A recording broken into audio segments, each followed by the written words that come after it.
নাই। আল্লাহ এবং রাসূলের হুকুম মানতে হবে চোখ বন্ধ করে। যখন শুনবেন কথাটা আল্লাহ বলেছে, কথাটা রাসূল বলেছে, তখন আর কোনো যুক্তি পেশ করা যাবে না। বক্তৃতার স্পিরিট ভালো করে বুঝতে হবে। কথাটা আল্লাহ বলেছে, রাসূল বলেছে, এখানে কোনো যুক্তি খাড়া করা যাবে না, কোনো ওজোর পেশ করা যাবে না। আপনি যদি ঈমানদার দাবি করেন, আপনার একটা মাত্র বক্তব্য হবে, আইয়াকুলু সামি'না ওয়া আতা'না, আমি শুনলাম এবং মেনে নিলাম। ও আল্লাহ, তুমি বলেছো, তোমার রাসূল বলেছে, আমার মানতে কোনো আপত্তি নাই। এখন কথাটা ইমাম সাহেব বলেছে, কথাটা বক্তা হাসান আল মামুন বলেছে, কথাটা পীর সাহেব বলেছে, কথাটা আমার দলের নেতা বলেছে। আল্লাহ আনুগত্য করার মানার নীতিমালা কোরআনে দিয়ে দিয়েছে। নীতিমালা কি? ফাইন তানাজাতুম ফি শাইইন ফারুদ্দুহু ইলাল্লাহি ওয়া রাসূল। তোমার নেতার কথা, তোমার পীরের কথা, তোমার বক্তার কথা কোরআনের কাছে ফিরিয়ে দাও, রাসূলের হাদিসের কাছে ফিরিয়ে দাও। যদি মিলে যায় মেনে নাও, যদি না মেলে ডাস্টবিনে ছুঁড়ে ফেলে দাও। কথা বুঝছেন? আল্লাহ এবং রাসূলের আনুগত্য হবে শর্তহীন, আর বাকি সব জায়গায় আনুগত্য শর্ত যুক্ত। আমার কথা বুঝতে পারছেন না?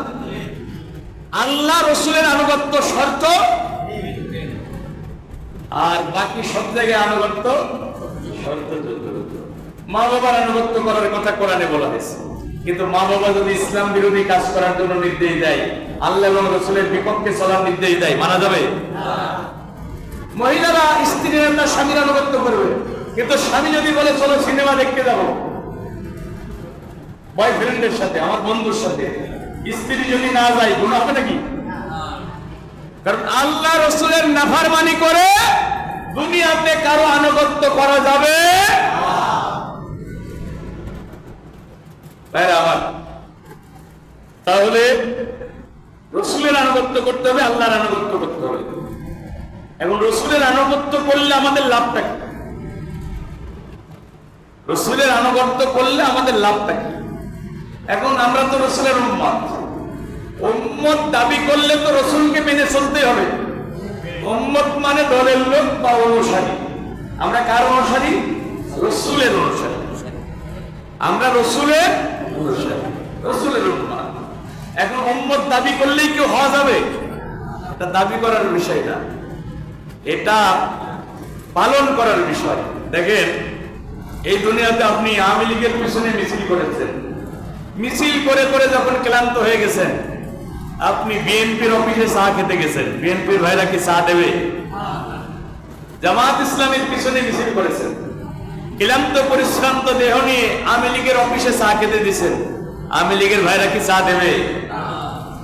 এই দুনিয়াতে এক দলের পিছনে মিছিল করে আর এক দলের অফিসে চা পাওয়া যায় না। এই দুনিয়াতে রাসূলের আদর্শ মেনে না চললে, রাসূলের অনুসরণ অনুকরণ করে না চললে রাসূলের উম্মত হওয়া যায় না। এখন দেখেন, আমি যখন মারা যাব, ইকরামুল ভাই যখন মারা যাবে, হাফেজ আসাদ ভাই যখন মারা যাবে, আমাদের লাশটা কবরে শোয়ানোর সময় একটা দোয়া পড়া হবে না? কি দোয়া পড়া হবে? বিসমিল্লাহ আলা মিল্লাতে, কার দলে? আল্লাহর নামে রাসূলের দলে শামিল করে দিলাম। ভাই আমার একটু ভালো করেছেন, আল্লাহর নামে রাসূলের দলে শামিল করে দিলাম। এখন আমরা তো দিলাম, রাসূল নেবে তো?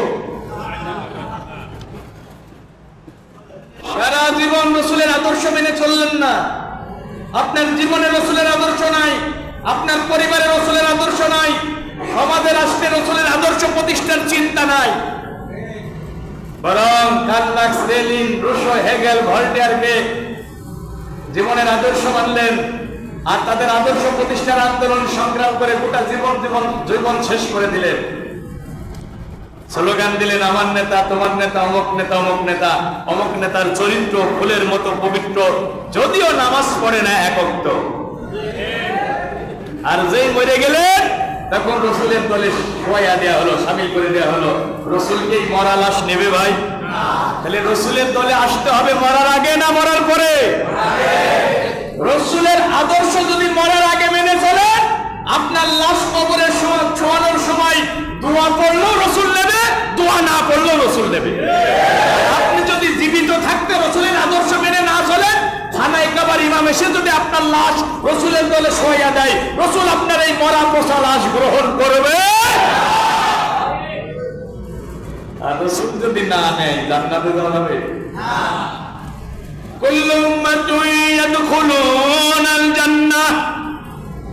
প্রিয় নবী বলেছেন, আমার সব উম্মত জান্নাতে যাবে। সুবহানাল্লাহ। রাসূল যাদেরকে উম্মত হিসাবে গ্রহণ করবে, তাদেরকে আল্লাহ রাসূল জান্নাতে নিয়ে যাবে। ইল্লা মান আবা, তবে তারা জান্নাতে যেতে পারবে না যারা আমি নবীকে অস্বীকারী। কিলা মান আবা ইয়া রাসূলুল্লাহ সাল্লাল্লাহু আলাইহি সাল্লাম। জনকে একজন জিজ্ঞাসা করলেন, আল্লাহর নবী আপনি আমাদেরকে বলুন কারা অস্বীকারী, তাদের পরিচয়টা আমরা একটু জানতে চাই। নবীজি বললেন, মান আতাআনি ফাদাখালাল জান্নাহ। যারা আমি নবীকে দেখে দেখে জীবন পরিচালনা করবে, তারাই জান্নাতে যাবে। ওমান আসানি ফাকাদ আবা। যারা আমি নবীর আনুগত্য স্বীকার করবে, যারা আমি নবীর জীবন মেনে চলবে না, আমি নবীর আদর্শ অনুসরণ করবে না, তারাই অস্বীকারী, তারা জান্নাতে যেতে পারবে না। তাহলে রসুলকে অনুসরণ করবে যারা, রসুলের উম্মত হবে তারা। আর রসুলের উম্মত হবে যারা, রসুলের সাথে জান্নাতে যাবে তারা। কোরআনুল কারীমে আল্লাহ বলছেন, قُلْ إِن كُنتُمْ تُحِبُّونَ اللَّهَ فَاتَّبِعُونِي يُحْبِبْكُمُ اللَّهُ وَيَغْفِرْ لَكُمْ ذُنُوبَكُمْ وَاللَّهُ غَفُورٌ رَّحِيمٌ। আল্লাহ বলেন, নবী আপনি বলুন, নবী আপনি বলুন, এই দুনিয়ার মানুষেরা যদি আমি আল্লাহর ভালোবাসা পেতে চাই, ও হাজরাতি গ্রামের আল্লাহর বান্দারা, রাসূলের উম্মতেরা, আমরা সবাই আল্লাহর ভালোবাসা পেতে চাই কিনা? আল্লাহ বলছে, শুনো ও আব্দুর রহমান, ও আব্দুল্লাহ, ও জামিলা, ও সুকিনা, ও খান, ও বাহাদুর, ও চৌধুরী, যদি আমি আল্লাহর ভালোবাসা পেতে চাও, আমি আল্লাহ সহজ হিসাব করে দিলাম, ফাত্তাবিউনি, তাহলে আমার রসুলকে অনুসরণ করা লাগবে, আমার রসুলের ইত্তেবা করা লাগবে। কে বলছেন? যদি আমি রসুলকে দেখে দেখে জীবন চালাও, তা বোন থেকে ইত্তেবা। যদি রসুলকে দেখে দেখে পথ চলতে পারো, জীবন চালাতে পারো, আমি আল্লাহ বলছি, ইউহিব্বুকুমুল্লাহ, আমি আল্লাহ তোমাদের সবাইকে ভালোবাসার চাদরে মুড়িয়ে রাখব। আরো জোরে বলুন, এই ঘোষণা কার? আল্লাহ ভালোবাসবেন, জীবনের গুনাহ মাফ করে দেবেন। আর আল্লাহ যদি কাউকে ভালোবাসে আর গুনাহ মাফ করে দেয়, সে জান্নাতে যাবে না জাহান্নামে যাবে? সুতরাং হিসাবে তাহলে রসুলকে অনুসরণ করবে যারা, রসুলের উম্মত হবে তারা, আল্লাহর ভালোবাসা পাবে তারা, আল্লাহর জান্নাতে যাবে তারা। শর্ত হলো রসুলকে অনুসরণ করা লাগবে। এখন রসুলকে অনুসরণ করবেন সুবিধা মতো কিছু জায়গায়, না জীবনের সব জায়গায়? যদি বলেন জীবনের সব জায়গায় আমার রসুলের আদর্শ আছে না নাই?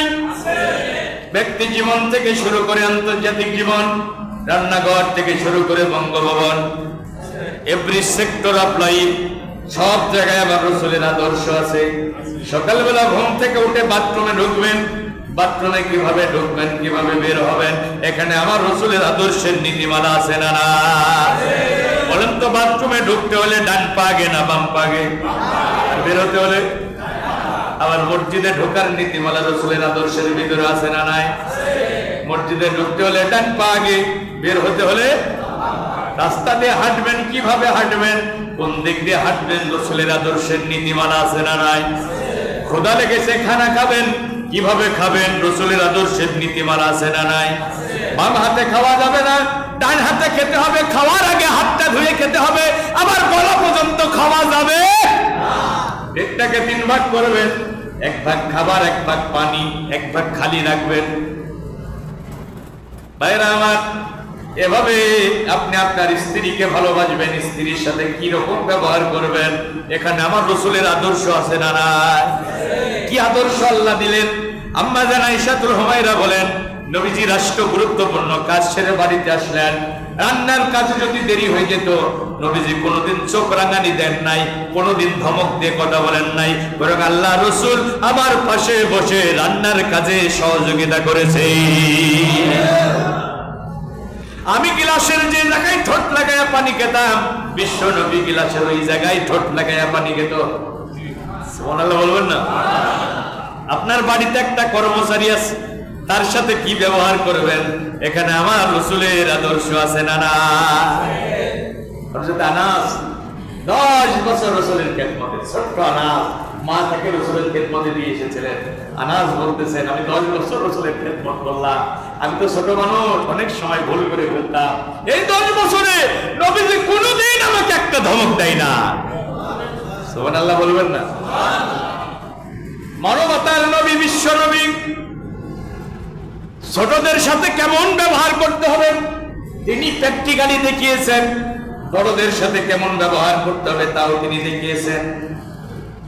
তিনি রাখাল ছিলেন, তিনি ব্যবসায়ী ছিলেন, তিনি শ্রমিক ছিলেন, তিনি এতিম ছিলেন, তিনি সকলের দুঃখ বেদনা বুঝতেন।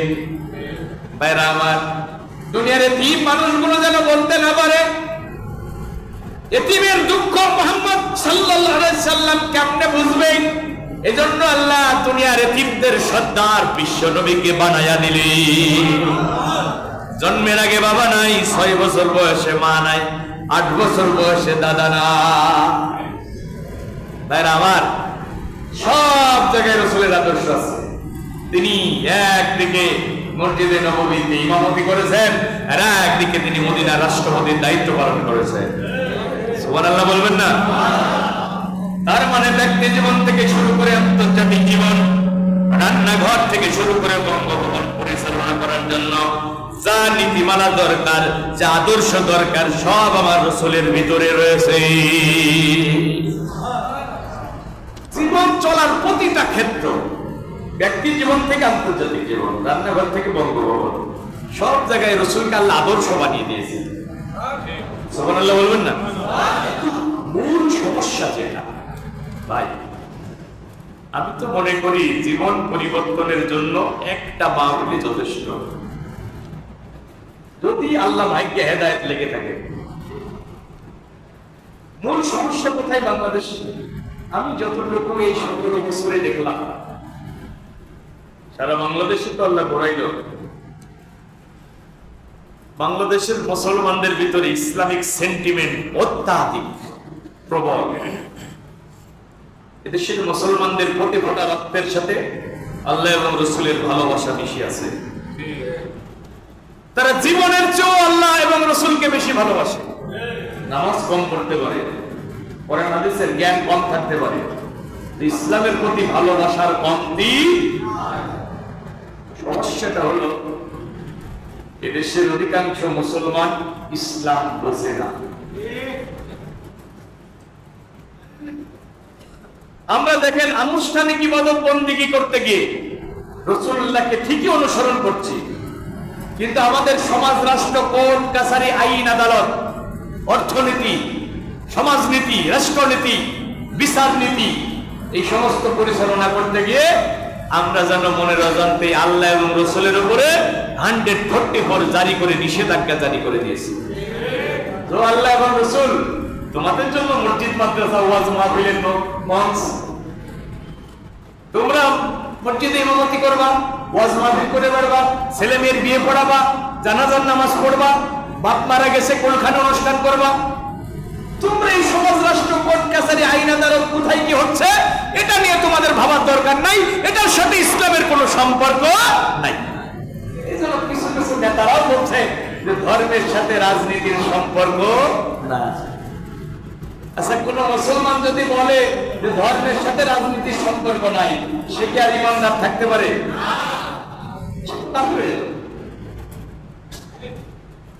কিভাবে বুঝাই যে আমি আপনাদের? রাসূল তো শুধু মসজিদে নববীতে ইমামতি করেন নাই, তিনি মদিনার প্রেসিডেন্টের দায়িত্ব পালন করেছেন। তিনি 10 বছরের প্রেসিডেন্ট। সুবহানাল্লাহ বলবেন না? রাসূলুল্লাহর ওফাত হয়ে গেল, হযরত আবু বকর মুসলমানদের খলিফা, তিনি একদিকে মসজিদে নববীর ইমাম, একদিকে তিনি মদিনার প্রেসিডেন্ট। আবু বকরের ওফাত হয়ে গেল, হযরত ওমর খেলাফতের দায়িত্ব নিলেন, তিনি একদিকে মসজিদে নববীর ইমাম, একদিকে মদিনার প্রেসিডেন্ট। হযরত ওমর শহীদ হয়ে গেল, হযরত উসমান খেলাফতের দায়িত্ব নিলেন, তিনি একদিকে মসজিদে নববীর ইমাম, একদিকে মদিনার প্রেসিডেন্ট। হযরত উসমান শহীদ হয়ে গেলেন, হযরত আলী খেলাফতের দায়িত্ব নিলেন, তিনি একদিকে কুফার মসজিদের ইমাম, একদিকে মুসলমানদের প্রেসিডেন্ট। এখন আমরা ইসলাম আর মসজিদ মাদ্রাসা ভাগ করে বলছি, ইসলাম আর রাজনীতি রাষ্ট্র আলাদা করে দিচ্ছে। এই জন্য মুসলমানদের আজকে এই দুরবস্থা। ইসলামী খেলাফত যদি প্রতিষ্ঠিত থাকতো, আল্লাহ রসুলকে কোন কুলাঙ্গার গালি দিতে পারত না। ধর থেকে মাথা আলাদা করে ফেলা, রসুলকে গালি দেওয়ার সাথে সাথে। খেলাফত না থাকার কারণে, ইসলাম না থাকার কারণে আলেম ওলামাদেরও সম্মান নাই। রসুল একদিকে মসজিদে নববীর ইমাম, মদিনার প্রেসিডেন্ট। রাসূলুল্লাহ যে কোরআন দিয়ে, ভাই একটু ভালো করে শুনুন, আমরা রসুলের উম্মত হিসাবে কবরে যেতে চাই না? কথা বলেন না কেন? তাহলে রসুলের আদর্শ তো মানতে হবে।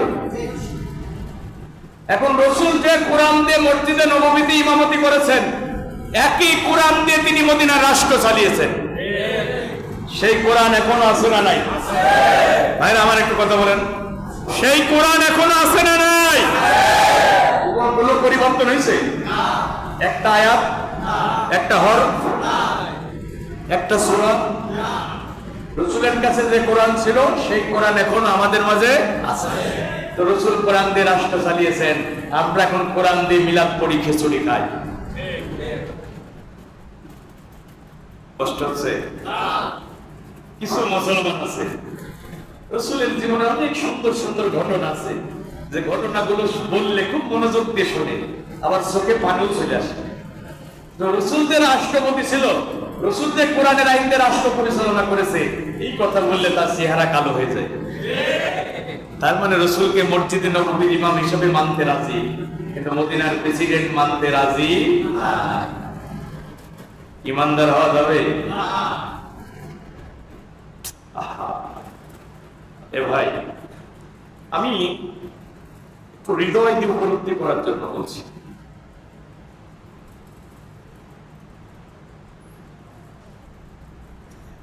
আমি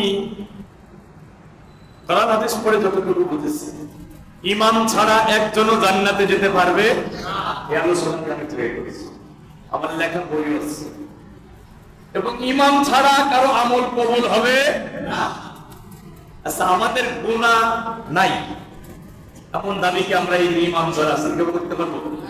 আপনারা সবার কম বেশি গুনাহ আছে, কেবলমাত্র নবী রাসূলরা নিষ্পাপ, মাসুম, বেগুনাহ, তাদের জীবনে কোনো গুনাহ নাই। কিন্তু আমাদের সবারই কম বেশি গুনাহ আছে। এখন ঈমান আছে, গুনাহ আছে, মারা গেলাম, আল্লাহ কি করবেন? এই ঈমানদারকে সাধারণ ক্ষমার আওতায় ফেলে দিতে পারেন, তোমাদের ক্ষমা করে দেওয়া হবে। অথবা কোন শাফায়াতকারীর শাফায়াত তাকে নসিব করে দেবেন। শাফায়াতটা কাদের জন্য? গুনাহগার ঈমানদারদের জন্য। ভালো করে বুঝুন। এখন তাও যদি আল্লাহ ক্ষমা না করে, তাকে জাহান্নামে ঢোকালো ওই ঈমানদার, গুনাহগার ঈমানদারকে, কিন্তু শাস্তি দেওয়ার পরে আবার ঈমান থাকার কারণে সে এক সময় জান্নাতে আসতে পারবে। সুবহানাল্লাহ বলেন। কিন্তু আপনি যদি বেঈমান হয়ে মারা যায়, আমি আবার বলছি, কেউ যদি বেঈমান হয়ে মারা যায়, তাহলে সে জাহান্নামে ঢুকবে, কোনদিন আর বের হতে পারবে না। বিনা হিসাবে জাহান্নাম। বেঈমানদের। বেঈমানদের কোনো হিসাবই হবে না, কারণ তাদের যখন আল্লাহ দেখবে যে তার ঈমান নাই, তখন সে সরাসরি জাহান্নামী। কথা কি ক্লিয়ার হচ্ছে? এখন রাসূলকে মসজিদে নববীর ইমাম মানলেন, রাসূলুল্লাহ যেভাবে নামাজ পড়েছেন আমরা তো ওইভাবে নামাজ পড়ি। জুম্মার ফরজ নামাজ কয় রাকাত? এটা পুরাতন মসজিদ বলে 2 রাকাত, অন্যান্য মসজিদগুলোতে কি 4 রাকাত? জুম্মাবারে মুসল্লি বেশি হয় না কম হয়? এখন ইমাম সাহেবরা যদি চিন্তা করে 2 রাকাত আর পড়বো না, 4 রাকাত পড়বো, রুকু বেশি হবে, তেলাওয়াত বেশি হবে, সিজদা বেশি হবে, সওয়াবও বেশি হবে, বলেন তো নামাজ কি হবে? কেন হবে না? 2 রাকাতের বিধান দিয়েছে কে? আল্লাহ। আর রাসূল কয় রাকাত পড়েছে? তাহলে 2 রাকাতের বেশিও মানি না, কমও মানি না। রমজান মাসে রোজা রেখে দুপুরবেলা কি পেট করে খাওয়া যাবে? কেন খাওয়া যাবে না? আমার রাসূল খায় আর আল্লাহ নিষেধ করেছেন। হজ করতে যাবেন, সাহেবের হিসাবের অধিকারী কোথায় যাবেন? মক্কায়। কোথায়? মদিনাতে হজের কোনো কর্মসূচি নাই, হজের সব কর্মসূচি মক্কায়। তাহলে আমরা মদিনায় যাই কেন? রাসূলের মহব্বতে আমরা মদিনায় যাই। সুবহানাল্লাহ। আল্লাহ যেন মরার আগে আমাদের সবাইকে রাসূলের রওজার পাশে দাঁড়ায়া একবার আল্লাহ রাসূলকে প্রাণ ভরে সালাম বলার তৌফিক দেন। বন্ধুরা আমার, আপনি চিন্তা করছেন সবাই তো মক্কায় গিয়ে হজ করে, আমি আর মক্কায় যাব না, গোটা দুনিয়ার সুপার পাওয়ার হলো আমেরিকা, আমি আমেরিকার প্রেসিডেন্টের বাসভবন হোয়াইট হাউস ত্যাগ করে হজ করব। বলেন তো আপনার হজ কি হবে? তাহলে আওয়ামী লীগ যারা করে জুম্মার ফরজ নামাজ 2 রাকাত পড়ে, বিএনপি যারা করে তারা 2 রাকাত পড়ে, জামাত ইসলাম যারা করে তারা 2 রাকাত পড়ে, আহলে হাদিস যারা তারাও 2 রাকাত পড়ে, হানাফি মাযহাবের অনুসারী যারা তারাও 2 রাকাত পড়ে। কথা বলেন? পীরের মুরিদ যারা তারাও তো 2 রাকাত পড়ে। আমরা যে যে দলই করি না কেন, রমজান মাসে রোজা রেখে দুপুরবেলা কেউ পেট পুরে খাওয়া দাওয়া করি? আমরা যে যে দলই করি না কেন হজ করার জন্য মক্কায় ছুটে যায়। তাহলে আমরা নামাজে, রোজায়, হজে আল্লাহ এবং রাসূলকে মেনে নিয়েছি, কিন্তু সমাজ, রাষ্ট্র, কোর্ট কাছারি, আইন আদালত পরিচালনা করতে গিয়ে আমরা আল্লাহ রাসূলকে মানতে রাজি নয়। কথা বলুন ঠিক কিনা? স্বাধীনতার 53 বছর পার হয়ে গেল, রাসূল তো রাষ্ট্র চালিয়েছে কোরআন দিয়ে, আমাদের এই দেশটা কি কোরআনের আইন দিয়ে চলেছে?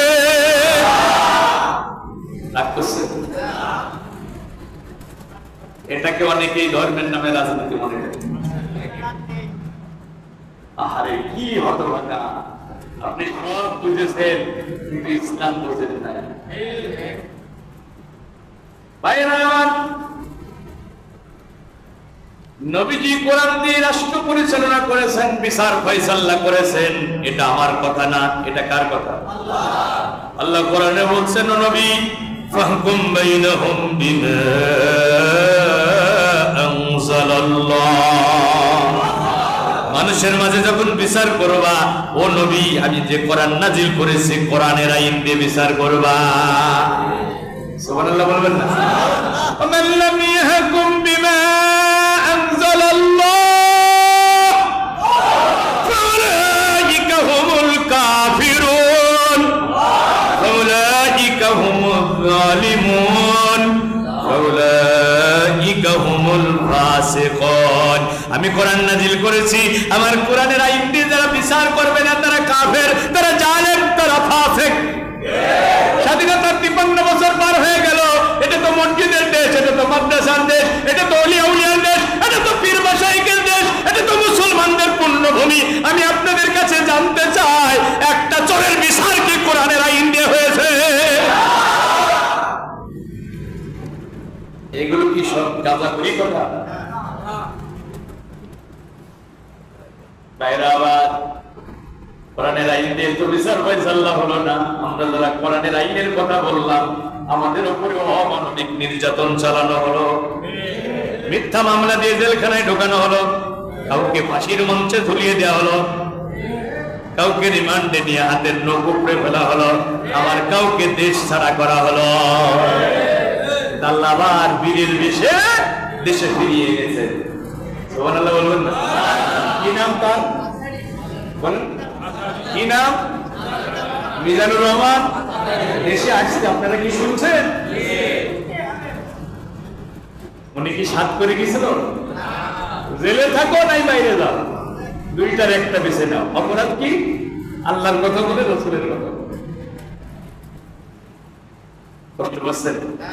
আমি পলিটিক্যাল বক্তব্য দিয়ে আপনাদের কষ্ট দিতে যাচ্ছি না। আমি রসুলের উম্মত বানানোর জন্য চেষ্টা করছি। রসুলের উম্মত হবে যারা, রসুলের সাথে জান্নাতে যাবে তারা। কুল্লু উম্মাতুন ইয়াদখুলুনাল জান্নাহ, আমার রসুল বলছে আমার সব উম্মত জান্নাতে যাবে। এখন শর্ত হলো রসুলের উম্মত তো হতে হবে। ভাইরা আমার, ভালো করে শোনেন। আপনি নামাজ পড়েছেন, রোজা করেছেন, হজ করেছেন, জিকির করেছেন, মসজিদের সভাপতি, মাদ্রাসার সেক্রেটারি, কিন্তু রসুলের ফয়সালা যদি জীবনের সব জায়গায় সন্তুষ্ট চিত্তে মেনে নিতে না পারেন, কাবার রবের কসম, কাবার রবের কসম, কাবার রবের কসম, আল্লাহর ঘর মসজিদে বসে বলতেছি, আপনি দুনিয়ার সব ডিগ্রি অর্জন করতে পারবেন কিন্তু ইমানদার হতে পারবেন না। আর ইমানদার না হলে কি জান্নাতে যাওয়া? এটা ক্লিয়ার তো? আমি ওই মাহফিলে বলছিলাম, এজন্য আজকে ওই ব্যাপারে ব্যাখ্যা দিচ্ছি। ইমানের আলোচনা আমি এই গ্রামের তাফসীর মাহফিলে বলছি। ইমান ছাড়া জান্নাতে যেতে পারবে না, এই ব্যাপারে কথা বলছেন আসলে? হ্যাঁ ভাইরা আমার, রসুলের ফয়সালা যারা সন্তুষ্ট চিত্তে জীবনের সব জায়গায় মানবে না, আমার আল্লাহ কসম করে বলছে তারা ইমানদার হতে পারবে না। আর ইমানদার ছাড়া রসুলের উম্মত হওয়া যাবে না। কোরআনে কি বলছে আল্লাহ শোনেন। কোরআনুল কারীমের 4 নম্বর সূরা, সূরা নিসার 65 নম্বর আয়াত, আমার আল্লাহ বলছেন, ফালা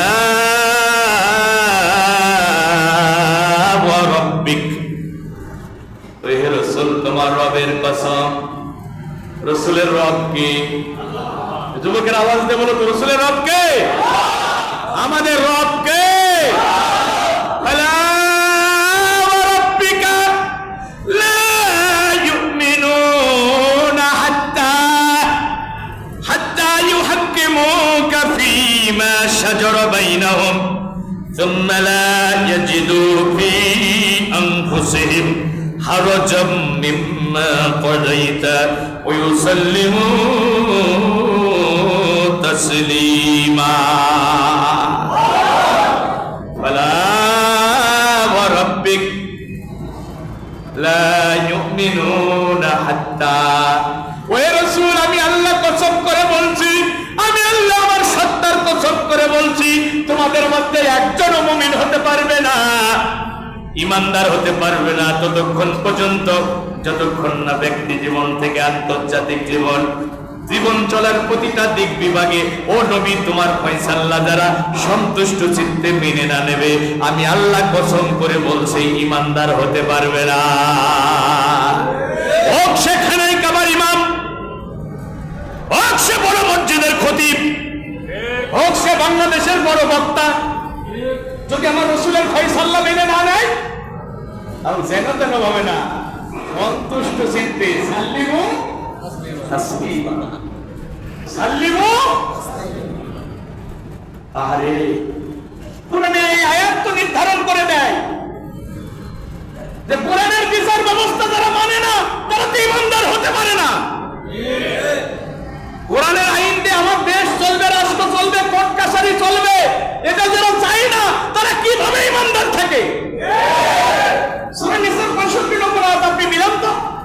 রাসূল রাষ্ট্র চালালো কোরআন দিয়ে, রাসূল বিচার করলো কোরআন দিয়ে, এখন আপনি কোরআনকে মসজিদ মাদ্রাসার ভিতরে প্যাকেট করে রাখতে চাচ্ছেন। কোরআনের আইনের কথা বললে আপনি এটাকে রাজনীতি মনে করে আপনি উঠে চলে যান, আপনার চেহারা কালো হয়ে যায়, আপনি বক্তার সমালোচনা করেন। এবার আমরা তো কোনো দেশের আইনের কথা বলছি না, আমরা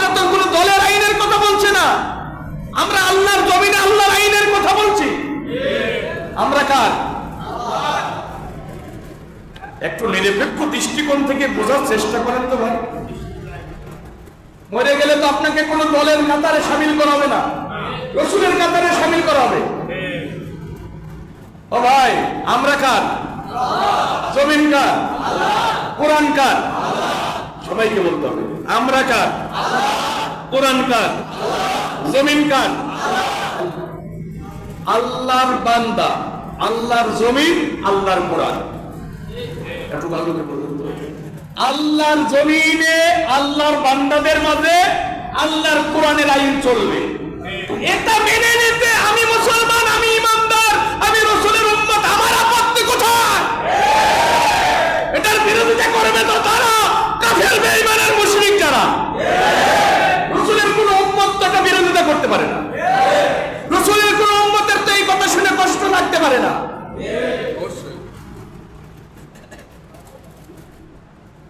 আরে ভাই, আমি তো বলছি একটা ওয়াজ যদি আমরা আমল করতে পারি, বাংলাদেশে 95% মুসলমান, 51% মুসলমান যদি কোরআনের আইনের পক্ষে স্লোগান দিয়ে রাস্তায় নামতে পারত, এদেশে যেরকম আগস্টের 5 তারিখে গণঅভ্যুত্থান হয়েছে, যদি 51% মুসলমান আমরা খেলাফতের জন্য, কোরআনের আইনের জন্য যদি রাজপথে নামতে পারতাম, এদেশে ইসলামী ইমারত প্রতিষ্ঠা হয়ে যেত। আমরা নামাজ বুঝলাম, রোজা বুঝলাম, হজ বুঝলাম, জিকির বুঝলাম, কিন্তু কোরআনের রাষ্ট্র ব্যবস্থা, বিচার ব্যবস্থা, ইকামতের দিন বুঝলাম না। আহারে কি কপাল পোড়া মুসলমান আপনারা। মসজিদে নামাজের গুরুত্ব বুঝে বলেই তো মসজিদের খেদমত করি। আহারে নামাজ যে আয়াত দিয়ে আল্লাহ ফরজ করেছেন, একই আয়াত দিয়ে আল্লাহ দ্বীন কায়েমের কাজ ফরজ করেছেন। আকিমুস সালাত আর আকিমুদ্দিন। আকিম শব্দ দ্বারা সালাত ফরজ হয়েছে, আকিম শব্দ দ্বারা দ্বীন কায়েমের কাজ ফরজ হয়েছে। সুবহানাল্লাহ। তাহলে আমাদের দেশে কোরআনের আইন চালু হোক, এটাকে আপনারা চান? রাসূলুল্লাহ যে রাষ্ট্র ব্যবস্থা প্রতিষ্ঠা করেছিল, এই রাষ্ট্র ব্যবস্থা প্রতিষ্ঠিত হোক, এটাকে আপনারা চান? মরণের আগে এদেশে কোরআনের হুকুমত কায়েম হয়েছে, তোমার রাসূলের রাষ্ট্র ব্যবস্থা প্রতিষ্ঠিত হয়েছে, আমাদের সবাইকে দুচোখে দেখার তৌফিক দিও। আমরা রাষ্ট্রপতি হওয়ার স্বপ্ন দেখি না, আমি দৃঢ়ভাবে বিশ্বাস করি। এখানে যারা আপনারা বসে আছেন, একজন প্রধানমন্ত্রী হওয়ার স্বপ্ন দেখেন না, কিন্তু আমরা রাষ্ট্রপতি, প্রধানমন্ত্রী, এমপি, মিনিস্টার হতে চাই না, আমরা কোরআনের রাষ্ট্রের ঝাড়ুদার হতে চাই। জীবন ফুরিয়ে যদি একদিন মরণ আসে, তবু দেখে যেন যেতে পারি কোরআনের রাজ। দয়াময় হে খোদা, তুমি দয়াময়, রাখো এ মিনতি, জিন্দা করা কোন ইসলামী সমাজ, দেখে যেন যেতে পারি কোরআনের রাজ। বন্ধুরা আমার, তাহলে আল্লাহর নবী কোরআনের আইন দিয়ে রাষ্ট্র চালিয়েছেন। এখন কোরআনের রাষ্ট্র ব্যবস্থা যদি কেউ পছন্দ না করে, কোরআনের রাষ্ট্র ব্যবস্থা যদি কেউ অস্বীকার করে, তাহলে সে আর ইমানদার থাকতে পারবে না। কারণ ইমানদার কখনো আল্লাহর দ্বীনের বিরোধিতা করতে পারে না। আপনি ইমানদার নাকি বেঈমান, এটা প্রমাণিত হবে, এটা নির্ধারণ হবে কোরআনের আইনের পক্ষে থাকা আর না থাকার মধ্যে। স্পষ্ট কথা, আল্লাযীনা আমানু ইউকাতিলুনা ফী সাবিলিল্লাহ। ইমানদার যারা আল্লাহর দ্বীনের পথে লড়াই করে, তারা ইমানদার যারা আল্লাহর জমিনে আল্লাহর দ্বীন কায়েমের জন্য লড়াই করে, তারা আল্লাযীনা কাফারু ইউকাতিলুনা ফী সাবিলিত তাগুত। কাফের যারা মানুষের তৈরি করা আইন প্রতিষ্ঠার জন্য লড়াই করে, তারা কে বলেছেন? সূরা নিসার ৭৬ নম্বর আয়াত। এখানে ১০ জন আলেম বসে আছে, বানিয়ে বানিয়ে বলার সুযোগ। ইমানদার যারা আল্লাহর দ্বীনের পথে সংগ্রাম করে, তারা কাফের যারা মানুষের তৈরি করা আইন প্রতিষ্ঠার জন্য সংগ্রাম করে তারা। আমরা কার আইন চাই? আমরা কার দিন চাই? আমরা চাই সকল দিনের উপরে ইসলামী দিন বিজয়ী হয়ে যাক। আমরা চাই সকল আইনের উপরে আল্লাহর কোরআনের আইন চালু হয়ে যায়। কোরআনের সাথে কি আমাদের দুশ্মনী আছে ভাই?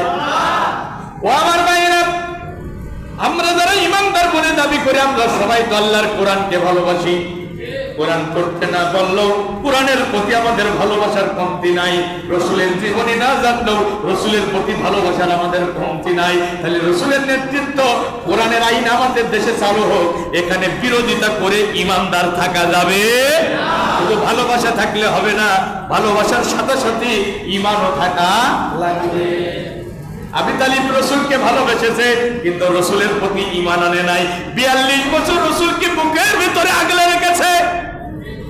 কলিজার টুকরো সন্তান হযরত আলীকে আলাদা বিছানায় রেখেছে, জাফরকে আলাদা বিছানায় রেখেছে, আকিলকে আলাদা বিছানায় রেখেছে, উম্মে হানিকে আলাদা বিছানায় রেখেছে, এতিম ভাতিজা মুহাম্মদকে 42 বছর বুকের ভিতরে আগলে রেখেছে। এত ভালোবাসা বিশ্ব নবীকে দিয়েছে, ঈমান আনে নাই, রাসূলের প্রতি ঈমান আনে নাই, রাসূলের দিন মেনে নেই নাই, যার কারণে রাসূল তাকে জান্নাতে নিতে পারবে না। রাসূল বলছে আমি আমার চাচার জন্য দোয়া করতেই থাকবো, দোয়া করতেই থাকবো যতক্ষণ না আল্লাহ আমাকে নিষেধ করেন। আল্লাহ কোরআনে আয়াত নাজিল করে নিষেধ করলেন, মা কানা লিন নবিয়্যি ওয়াল্লাযীনা আমানু আইয়াস্তাগফিরু লিল মুশরিকিন। নবী এবং মুমিনদের উচিত হবে না মুশরিকদের জন্য দোয়া করা। লাউ কানু উলু করবা, যদিও তারা তাদের নিকটাত্মীয় হয়। কথা কার? ও মুহাম্মদ সাল্লাল্লাহু আলাইহি সাল্লাম, আবু তালিব তোমার চাচা হতে পারে, 42 বছর তোমাকে মহব্বত করতে পারে, কিন্তু তোমার প্রতি ঈমান আনে নাই, তোমার দিন গ্রহণ করে নাই, এজন্য তার ভাগ্যে জান্নাত নাই। রাসূলকে ভালোবাসেন, কোরআন ভালোবাসেন, মসজিদ মাদ্রাসা ভালোবাসেন, কোরআনের আইন দিয়ে সমাজ রাষ্ট্র চলবে, এটা আপনার পছন্দ হয় না, আপনি আসলে ঈমানদারি হতে পারেননি। আপনি যত নেক আমল আপনি করেছেন, আপনার সব নেক আমল আল্লাহ বাতিল করে দেবে। আর এই অবস্থায় যদি মরে যান, বেঈমান হয়ে মরা লাগবে। কেউ যদি বেঈমান হয়ে মরে যায়, তার জন্য আর জান্নাতে যাওয়ার কোনো সুযোগ নাই। আপনারা কি এমন বিধ্বংসী কাজ করতে চান? না। এমন ভয়ানক কাজ কি আপনারা করতে চান? না। আচ্ছা, আমি তো রাসূলের সিরাতের উপরে মিষ্টি মিষ্টি কিছু বয়ান করে চলে যেতে পারতাম। এই কথাগুলো কেন বলছি? এই কথাগুলো এজন্য বলছি, আখিরাতের অনন্তকালের জীবনে গিয়ে যেন আমরা ক্ষতিগ্রস্ত হয়ে না যাই। আমল যদি অল্প হয় আর ঈমান যদি খাঁটি থাকে, ওই আল্লাহর বান্দা একদিন জান্নাতে যেতে পারবে। আখলিস দীনাকা ইয়াকফিকাল আমালুল কলিল। তুমি তোমার ঈমানকে খাঁটি করো, দ্বীনকে খাঁটি করো, অল্প আমলে তোমার নাজাতের জন্য যথেষ্ট হয়ে যাবে। এটা রোজার সৌভাগ্য যাদের হয়েছে, তারাই তাদের জীবনটাকে ধন্য করে গেছে। আর কোটি কোটি টাকার মালিক, অগাধ ক্ষমতা, কি দাম আছে এগুলো? কি দাম আছে? যদি ঈমান নেই কবরে যেতে না পারি? এ ভাই, 60 বছর 70 বছরের জীবন, আজকে আছেন কালকে নাই। আজ থেকে 200 বছর আগে এই হাজরাহাটি গ্রামে যারা ছিল, তারা কি একজনও আছে ভাই? আবার আমরা যারা আছি 100 বছর পরে আমাদের কাউকে পাওয়া যাবে না, সবাইকে চলে যেতে হবে। ওই বাড়ি গাড়ি টাকা পয়সা সব পড়ে থাকবে, সাদা কাফন ছাড়া সাথে কিছুই যাবে না। প্রতিটা মসজিদের বারান্দায় একটা করে খাটিয়া আছে না ভাই? আছে খাটিয়া। রাতের বেলা চৌধুরী যদি মারা যায়, এসি রুমে ঘুমাতো, অট্টালিকা বিল্ডিং এ এসি রুম থেকে বের করে খাটিয়ার উপরে শুয়াইয়া বাড়ির বারান্দায় রেখে দেবে। চৌধুরীর হাতে একটা দামি ব্র্যান্ডের ঘড়ি ছিল, স্বজনেরা কিন্তু এটা খুলে নেবে। দামি একটা চোখে চশমা ছিল, এটা খুলে নেবে। গায়ে একটা দামি কোট ছিল, এটা খুলে নেবে। একটা একটা করে খুলতে খুলতে তারে ল্যাংটা বানাইয়া দেবে। মায়ের কোল থেকে এসেছিল যেমন, ঠিক চলে যাবে তেমন। সাদা কাফন ছাড়া সাথে কিছুই নিয়ে যাবে না। ও আমার মায়েরা বোনেরা, একটা অবস্থা হবে আপনাদের। মরার সাথে সাথে নাকের ফুল, কানের দুল খুলে নেওয়া হবে, হাতের বালা, গলার মালা খুলে নেওয়া হবে। সাদা কাফন ছাড়া সাথে কিছুই যাবে না। যেতে হবে শূন্য হাতে, যেতে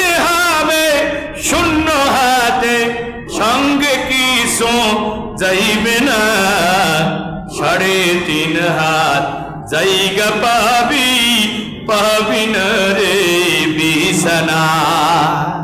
3.5 হাত জায়গা পাবি, পাবি না রে বিছানা। আজকে তুমি যাদের লাগি শুধুই পাগল পারা, যেতে হবে একা একা, কেউ যাবে না তারা। আজকে তুমি যাদের লাগি শুধুই পাগল পারা, যেতে হবে একা একা, কেউ যাবে না তারা। ছাড়তে হবে মায়ার বাঁধন, ছাড়তে হবে মায়ার বাঁধন, সাদেরই এই বালাখানা। 3.5 হাত জায়গা পাবি, পাবি না রে বিছানা। তাহলে ভাইরা, ঈমান নিয়ে যদি যেতে না পারেন তাহলে আপনার জীবনটাই মিছে। ঈমানদার হতে হলে আল্লাহর কোন বিধান, রাসূলের আদর্শ অস্বীকার করা যাবে না, বিরোধিতা করা যাবে না। ভাই, বিরোধিতা করা তো দূরে থাক, কোরআনের বিধান যদি কেউ অপছন্দ করে তাহলে সে বেঈমান হয়ে যাবে, আর সব আমল আল্লাহ বাতিল করে দেবে। আমি যদি দলিল দিতে না পারি, আপনারা আমারে বাইকে রাখবেন, আমাকে যেতেই দেবেন না। এরপর আর কোনো কথা আছে? আচ্ছা, আমি আগেই বলেছি, আল্লাহ রাসূল যা বলেছে শুনতে হবে, মানতে হবে, শুনতে হবে, কোন যুক্তি পেশ করা যাবে না। তাহলে আল্লাহ কি বলছে শুনুন। যারা কোরআনের বিধান অপছন্দ করে তাদেরকে আল্লাহ কি বলছে দেখেন। অস্বীকার করা তো, বিরোধিতা করা তো অনেক পরের কথা, অনেক বড় অপরাধ। কেউ যদি কোরআনের বিধান অপছন্দ করে তাহলে যে আল্লাহ তাকে কাফের বানিয়ে দেবে এবং তার আমল বাতিল করে দেবে, দলিল নিন। কোরআনুল কারীমের 47 নম্বর সূরা, সূরা মুহাম্মাদের 8 এবং 9 নম্বর আয়াত। ওয়াল্লাযীনা কাফারু ফাতাসাল্লাহুম ওয়া দাল্লু আমালাহুম। যারা কাফির তাদের জন্য রয়েছে দুর্ভোগ। কে বলছেন? আল্লাহ তাদের সারা জীবনের নেক আমল বাতিল করে দেবে। কেন বাতিল করবে? যালিকা বিআন্নাহুম কারিহু মা আনজালাল্লাহু ফাআহবাতা আমালাহুম। এই কারণে ওরা কাফের হবে, এই কারণে ওদের নেক আমল আল্লাহ বাতিল করবে। কারণ হলো আল্লাহ যে কোরআন নাজিল করেছে, এই কোরআনের বিধান তাদের পছন্দ হয় না। কিছু ভাই বললেন ঠিক, আর বাকিরা চুপ। কি হয় নাই? পছন্দ কার বিধান? তাহলে চোর চুরি করলে হাত কেটে দাও, এটা কার বিধান? এখন চোরের হাত কাটার বিধান সমাজে প্রতিষ্ঠিত হোক, এটা যদি কেউ না চাই, সেই ঈমানদার না কাফের? তার আমল আছে না গেছে? নামাজ বাতিল, রোজা, হজ। আমি কি বোঝাতে পারছি? বাতিল করবে কে? এটা আমি বলিনি, এটা আল্লাহ কোরআনে বলে দিয়েছে। বা আমি কোথায় বললাম? আমি কি বাতিল করার মালিক? আমি আপনাকে কাফের বলার কে? কাফের বলেছে কে? আমি বলিনি তো, বলেছে কে?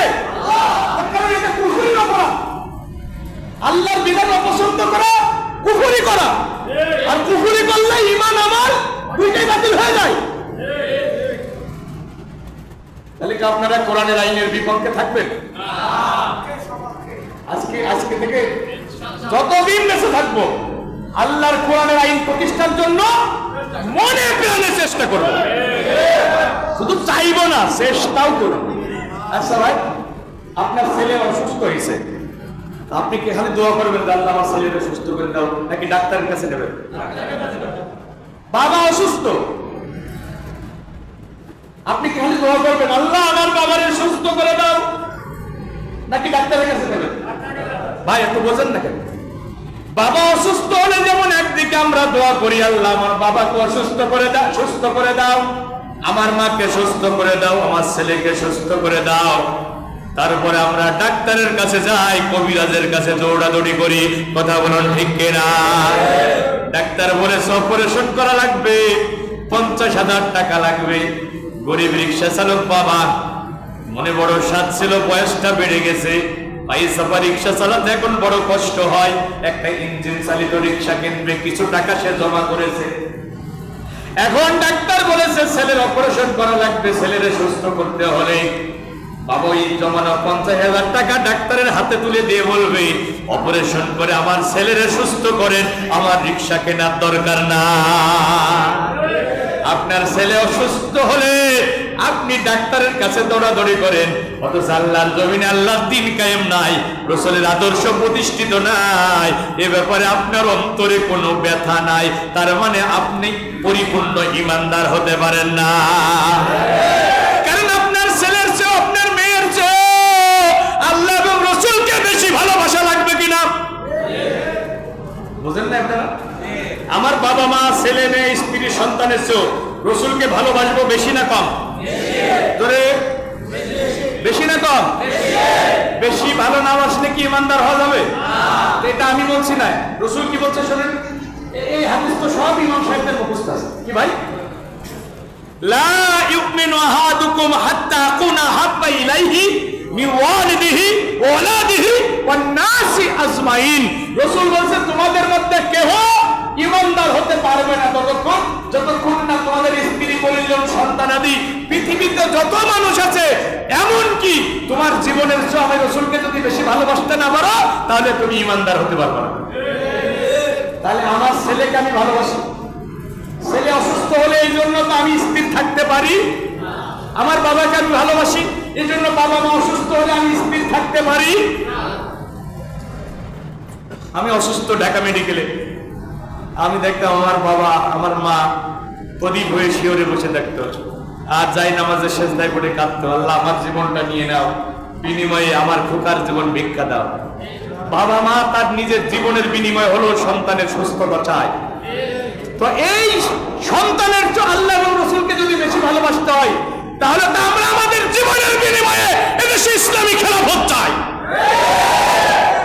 বিষয়টা তাই হওয়ার কথা ছিল না, যে হয় ইসলামী খেলাফত না হয় শাহাদাত, হয় কোরআনের হুকুমাত না হয় শাহাদাত। আল্লাহ আমার জীবন নিয়ে নাও, আমার ছেলেকে সুস্থ করে দাও, এটা যদি হয় আমার সন্তানের ব্যাপারে আমার আকীদা, তাহলে আল্লাহ দ্বীনের ব্যাপারে, রাসূলের ব্যাপারে আমার আকীদা হলো আমার জীবনের বিনিময়ে এদেশে ইসলামী সমাজ কায়েম হোক।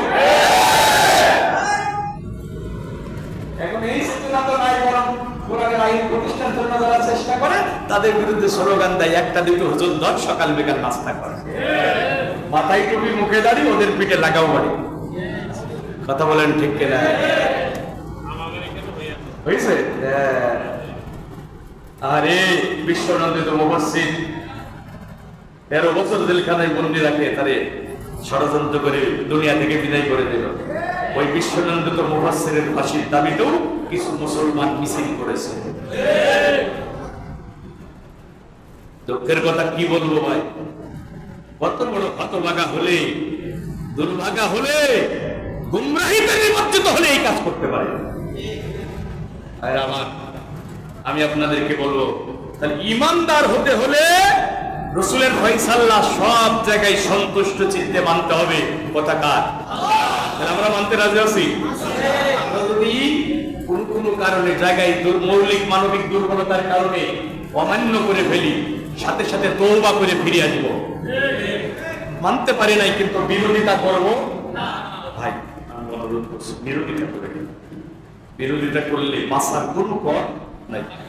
ভাই আমি আপনাদের পা দুইটা ধরে বলছি, এই মসজিদে বসে পা দুইটা ধরে বলছি, 17 বছর কোরআন হাদিস পড়ে যা বলছিলাম, যারা কোরআনের আইন চাই না, রাসূলের আদর্শ সমাজে রাষ্ট্রে প্রতিষ্ঠিত হোক, এটা চাই না, আপনি তাদের পিছনে যেয়ে পা দুইটা ধরে বলছি।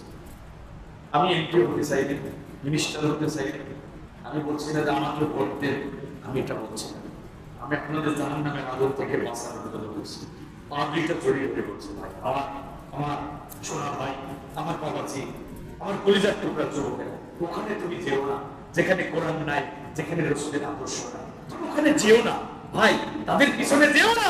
যদি তুমি চাও, তোমার রাসূল বলছে ওমান দাওয়া বিল জাহিলিয়াত মুমিন জুসা জাহান্নাম। জাহিলিয়াতের পথে যারা মানুষকে ডাকবে, ইসলাম বাদ দিয়ে, কোরআন বাদ দিয়ে, রাসূলের আদর্শ বাদ দিয়ে যারা মানুষকে ডাকবে, আহ্বান করবে, রাসূল বলছে তারা জাহান্নামের খড়ি হবে।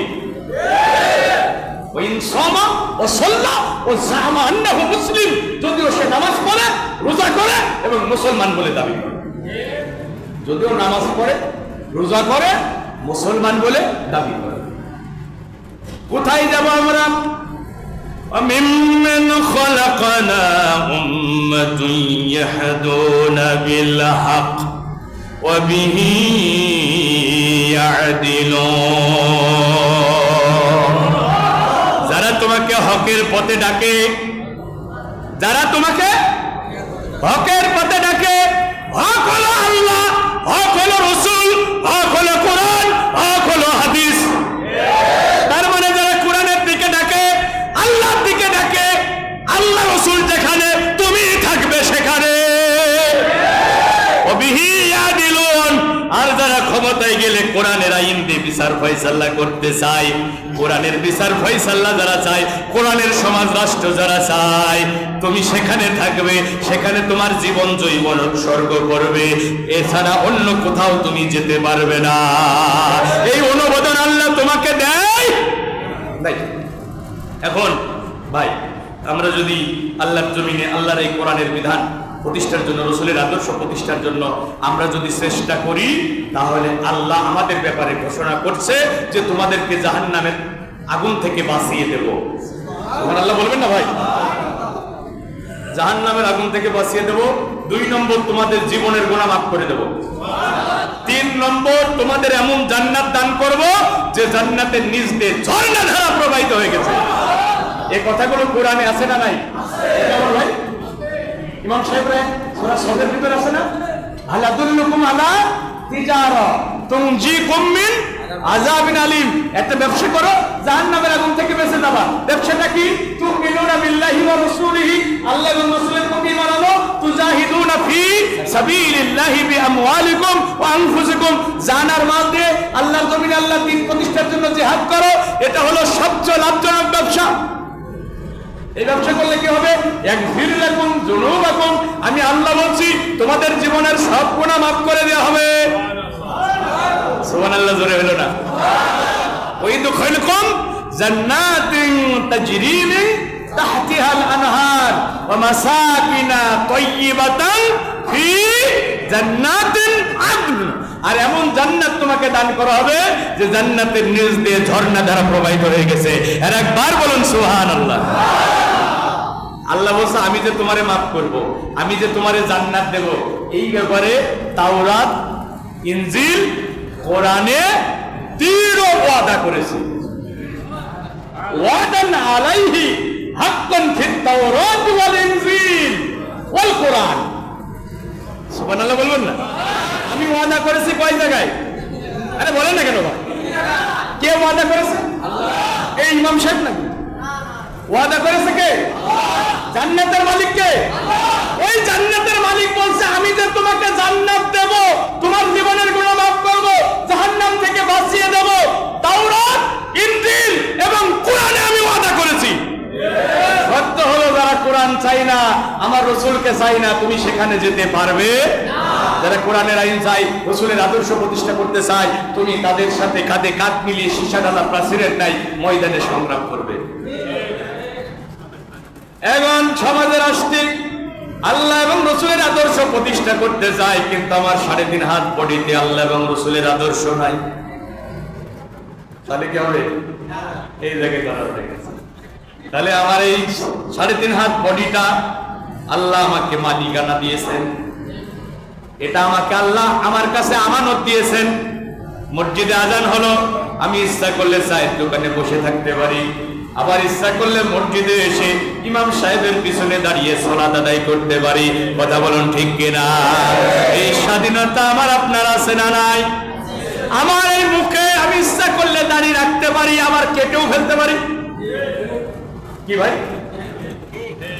এই স্বাধীনতা আছে না নাই? এই যে অনেক ভাই দাঁড়িয়ে রেখেছেন, কি সুন্দর, যুবকরাও দাঁড়িয়ে রাখছেন, আবার অনেক মুরব্বী বয়স হয়ে গেছে তাও ক্লিন সেভ করে। আচ্ছা, আপনি যতই যুবক সাজতে চান, এখনকার যুবক থাকতে পারবে না, ধরে রাখা যাবে না। যতই ক্লিন সেট করে দাড়ি শেষে যুবক সাজতে চান, আর ওই যৌবন ফিরে পাবে এই জন্য হ্যাঁ ভাই, মরার পরে এই যে জুব্বা যাবে না, সাথে টুপি যাবে না, হ্যাঁ আপনার সাথে এই সুন্দর রসুলের সুন্নাত দাড়ি যাবে কবর। আপনাকে একটু রসুলের এই সুন্নাত রাখতে পারি না ভাই? দাড়ি রাখলে কি খারাপ লাগে? আর পৌর সত্য পুরুষ মানুষ বোঝা যায় রসুলের মহব্বত, রসুলের মহব্বতে আমরা কি একটু দাড়ি রাখতে পারি না? আমাদের এই 3.5 হাত পরে আমরা রসুলের আদর্শ দিয়ে সাজাবো ইনশাআল্লাহ। শুধু সুরতে রসুলের আদর্শ, রসুলের সুরত গ্রহণ করব না, রসুলের সিরাতও গ্রহণ করব। একদিকে যেমন রসুলের সুরত থাকবে, মুখে দাড়ি থাকবে, টুপি থাকবে মাথায়, তেমনি সিরাতেও রসুলের আদর্শ থাকবে। আমার হাতের দ্বারা, জবানের দ্বারা অন্য কোনো মুসলমানের ক্ষতি হবে না। আমরা মঙ্গল গ্রহে কোথায় কি হচ্ছে মঙ্গল গ্রহের খবর রাখি, বাড়ির পাশে প্রতিবেশীর খবর রাখি না। আপনি পীর দরবেশ বড় হুজুর, আপনার প্রতিবেশী আপনার কত খুশি না। আসর নামাজ পড়ছেন, প্রতিবেশীর বাড়ির রাস্তা বন্ধ করে দিয়েছেন, আছে না নাই? আজকে বাপ মারা গেছে, 10 বছর হয়ে গেল, যুবকটা এখনো বুঝিয়ে দেন না, আছে না? এটা কি রসুলের আদর্শ? রসুলের আদর্শ সব জায়গায় আমরা আমাদের এই জীবনটা রসুলের আদর্শ দিয়ে সাজাবো ইনশাআল্লাহ। ভাই, আমাদের স্বাধীনতা আছে, এই স্বাধীনতা আছে বলেই আমাদের জন্য জান্নাত। জান্নাত। আমি গ্রামে গেলাম, হুজুর আমার এক শাস্ত্র ভাই আমাকে বলছে, কি ওয়াজ করো তোমরা? আরে দেখো ওয়াজ করছে, কি সুন্দর ওয়াজ, তাহলে একটু শোনাও তো দেখি। ওয়াজ শোনাচ্ছে আমারে, চমৎকার কণ্ঠ, আর ওয়াজ করতেছে ইমানদার সাপ বেঈমান সাপ। আমি বললাম আচ্ছা নাম বলার দরকার আছে না? না বলেন। আমি বললাম এই ওয়াজ তো শোনাই জায়েজ নাই, কারণ এটা তো কোরআনের সাথে সম্পূর্ণ সাংঘর্ষিক কথা। কিভাবে বলবো?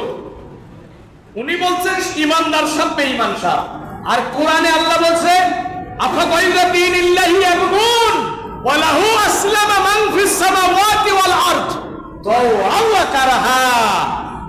ইসলাম বাদ দিয়ে তোমরা কোন দিন খুঁজতেছো? অথচ আকাশে যা আছে, জমিনে যা আছে, সব আমার বিধানের কাছে মাথা নত করে দিয়েছে। আকাশে যা আছে, জমিনে যা আছে, সব কার বিধান মানে? সাপ কার বিধান মানে? আকাশের উড়ন্ত পাখিরা কার বিধান মানে? গরু ছাগল কার বিধান মানে? তাদের স্বাধীনতা নাই, আল্লাহ যেভাবে বলেছে তারা সেইভাবে চলতে বাধ্য। কিন্তু মানুষ আর জিনকে আল্লাহ স্বাধীনতা দিয়েছে, মানুষ আর জিনকে স্বাধীনতা দিয়েছে। আল্লাহ হলে মসজিদেও আসতে পারে, চার দোকানে বসেও থাকতে পারে, কোরআনের আইন প্রতিষ্ঠার আন্দোলন করতে পারে, আবার সেকুলারিজম প্রতিষ্ঠার আন্দোলন করতে পারে। সুযোগ আছে না নাই? এখন এই জন্য তোমাকে স্বাধীনতা দেওয়া হয়েছে, এই জন্য তোমার বিচার, তোমার জন্য জান্নাত জাহান্নাম। আর পশু পাখির স্বাধীনতা নাই, ফেরেশতাদের স্বাধীনতা নাই। আল্লাহ বলেছে সেজদাই না, তাসবিহ পড়। ফেরেশতা সেজদায় গিয়ে তাসবিহ পড়তেছে, তার আহার নাই, নিদ্রা নাই, বউ নাই, ছেলে নাই, ব্যবসা নাই, ঘুম নাই, এই জন্য তার জান্নাত নাই। ফেরেশতারা কি জান্নাত পাবে? পশু পাখি ওই যে কোকিলটারে আল্লাহ বলেছে কুহু কুহু ডাকবি, এর বাইরে সে ডাকতে পারে না। বাইরে আমার পশু পাখি সব আল্লাহ হুকুম মানছে। আল্লাহ বলছে সপ্ত আকাশ সপ্ত জমিনে যা কিছু আছে সব আল্লাহ তাসবিহ করে। ওয়ালাকিল্লা তাফকাহুনা তাসবিহাহুম, কিন্তু তোমরা তাদের তাসবিহর ভাষা বুঝতে পারো। সাপও তাসবিহ করে, সুবহানাল্লাহ বলবেন না? কুকুর বেড়ালো তাসবিহ করে। বাইরে আমার তাহলে সমস্যা হচ্ছে, আমরা যদি কোরআন হাদিসের বিধান মানি, তাহলে দুনিয়াতেও শান্তি, আখিরাতেও। তাহলে আমরা আমাদের জীবনটা রাসূলের আদর্শ দিয়ে সাজাবো। এরপরে আমাদের পরিবারটা, তাই শেষ করে দিচ্ছি। আমাদের ছোট্ট পরিবার আছে না সবাই? কেউ ওই পরিবারের সদস্য, কেউ অভিভাবক। আপনার বউ ছেলে মেয়ে আপনার অধীনে থাকে, আপনি তাদের নিয়ে বসে পারিবারিক বৈঠক করেন। আল্লাহ রাসূল ফাতেমাকে বলছে, আমার কলিজার টুকরা নয়নের পুতুলি, আমার আদরের দুলালি, তুমি নিজেকে জাহান্নামের আগুন থেকে বাঁচাও, মুহাম্মদ সাল্লাল্লাহু আলাইহি সাল্লামের মেয়ে হিসাবে হাশরের ময়দানে নাজাত পাবে না। আপনারা ছেলেরে ডাকেন, মেয়েরে ডাকেন, বউরে ডাকেন, সুন্দর করে একটা পারিবারিক বৈঠক করেন। আমার প্রিয়তম স্ত্রী, আমার ছেলে মেয়ে, আমার কলিজার টুকরা সন্তানেরা, দুনিয়াতে 60 বছর 70 বছরের জীবন একই সাথে একই ছাদের নিচে থাকলাম, মরণের পরে তোমরা কি চাও না যে আমরা একই জান্নাতে পাশাপাশি থাকি? ও আমার ছেলে, বেনামাজি হয়ে কবরে যাও না, রাসূলের আদর্শ বিরোধী হয়ে কবরে যাও না। ও আমার ছেলে, ও আমার মেয়ে, বিপদের রাস্তায় বেরিও না। ছেলের হাতে কোরআন তুলে দিন, রাসূলের সিরাত তুলে দিন, গ্রন্থ তুলে দিন। ফিজিক্স, কেমিস্ট্রি, বায়োলজি পড়ার পাশাপাশি কোরআন হাদিসের শিক্ষা তাকে দেন। সবাই যে ইমাম আবু হানিফা হবে, সবাই যে আল্লামা সাঈদ হবে আমি তা বলছি না, কিন্তু ইসলামের মৌলিক জ্ঞান সবাইকে অর্জন করতেই হবে।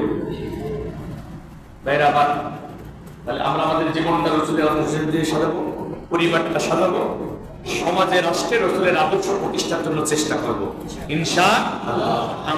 আমাদের এই দেশটা রাসূলের আদর্শ ভিত্তিক পরিচালিত হোক, কোরআনের আইন দিয়ে পরিচালিত হোক, এটাকে আপনারা চান? আল্লাহকে দেখান তো। আল্লাহ তুমি এই হাতগুলো কোরআনের মিছিলে কবুল করে নাও। আল্লাহ তুমি এই হাতগুলো রাসূলের আদর্শের মিছিলে কবুল করে নাও। সকলে বলুন আল্লাহুম্মা আমিন। হাত নামান, আমরা হাত উঠাবো কার কাছে? এই সিরাত সম্পর্কে আলোচনা করার দরকার আছে না? অনেক জায়গায় এই যে 19 দিন ব্যাপী সিরাত মাহফিল হচ্ছে, সুবহানাল্লাহ। আপনাদের গ্রামের সব মসজিদের ইমামরা চালু করলো আপনাদের সহযোগিতা নিয়ে, এটা যেন বন্ধ হয়ে না যায়। আমি আমার গ্রামে এবার যেটা করলাম, যে আমাদের দেশের ছেলে মেয়েরা ভ্যালেন্টাইন্স ডে কবে জানে, তো আল্লাহ রাসূল কবে জন্মগ্রহণ করেছে, রাসূল কবে ওফাত হয়েছে, এটা অনেক মুসলমানের সন্তান জানে না। তো ঐতিহাসিক স্বাধীনতা দিবস কবে জানে, কিন্তু ঐতিহাসিক পদক দিবস কবে জানে। তাহলে কুইজ প্রতিযোগিতা একটা করবে না, সিরাতের মাস যখন আসবে একটা রাসূলের সিরাতের উপরে কুইজ প্রতিযোগিতা করবে, হাত নাত কেরাত প্রতিযোগিতা করবে, ছেলে মেয়েদেরকে রাসূলের জীবনী জানার ব্যাপারে উদ্বুদ্ধ করবে। এটা সমাজের ইমামদের এই ব্যাপারে ভূমিকা রাখতে হবে। আমি আশা করবো হাজারাটি গ্রামের ইমামরা সচেতন, আলহামদুলিল্লাহ, তাদের নেতৃত্বে যেন এই গ্রামের প্রতিটা পরিবারে রাসূলের সিরাত সম্পর্কে জ্ঞান অর্জন করতে পারে, ধারণা লাভ করতে পারে, এমন একটা সুযোগ আল্লাহ দান করে দিন। আমরা বলছি আমিন। আগামী বছরও এই সিরাত মাহফিল হবে ইনশাআল্লাহ। কি হবে না ইনশাআল্লাহ ভাই? এটা ভালো কাজ না খারাপ কাজ? তাআওয়ানু আলাল বিররি ওয়াত তাকওয়া, ভালো কাজে একে অপরকে সহযোগিতা করো। কথা কার? তাহলে আমরা ইমাম সাহেবদের পাশে থেকে সহযোগিতা করব ইনশাআল্লাহ। আগামী বছর আমার ভাইরা যেন গোটা গ্রামবাসীকে সাথে নিয়ে একটা প্রাণবন্ত প্রোগ্রাম যেন রাসূলের সিরাতের উপরে আমার ভাইরা করতে পারে, আমি সেই দোয়া করে যাচ্ছি। আল্লাহ কবুল করুন। আমরা বলছি আমিন। আমরা এখন হাত উঠাবো কার কাছে?